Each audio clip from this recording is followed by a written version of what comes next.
अरे कृष्णा, तू इथे काय करतोय? हा फक्त माझा इंटरव्ह्यूचा शो आहे. शोचं नाव गॉडकास्ट आहे. मी पण गॉड आहे. विषय संपला. बरं ते जाऊ दे, कशासाठी आलाय? 2 कारण आहेत. जन्माष्टमीच्या प्रमोशनसाठी आणि दुसरं म्हणजे तू माझ्या रूपाला कॉपी केलंय त्याबद्दल कंप्लेंट करण्यासाठी. अरे बाबा, मी नाही केलंय रे कॉपी. भक्तांच्या डिमांडमुळे वेगवेगळ्या रूप घ्यावी लागतात मला.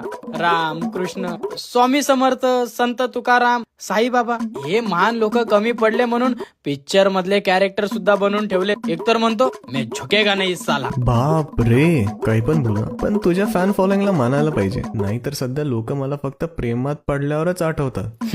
तुझं तरी चांगलंय. मला लोक जॉब गेल्यावर, डिप्रेशन आल्यावर, मार्क कमी पडल्यावर अशा खतरनाक सिच्युएशन मध्ये आठवतात. खूपच जास्त अपेक्षा आहेत बाबा लोकांच्या आपल्याकडून. ते जाऊ दे, मगाचपासून बघतोय बासरी घेऊन बसलास, पण तुला वाजवता तरी येते का? नाही रे नाही, या बाबतीत तुझा हात कोणीच धरू शकणार नाही. जाऊ दे, आता तू आलाच आहेस तर शिकव मला. मोदक खाणं एवढं सोपं नाही ते.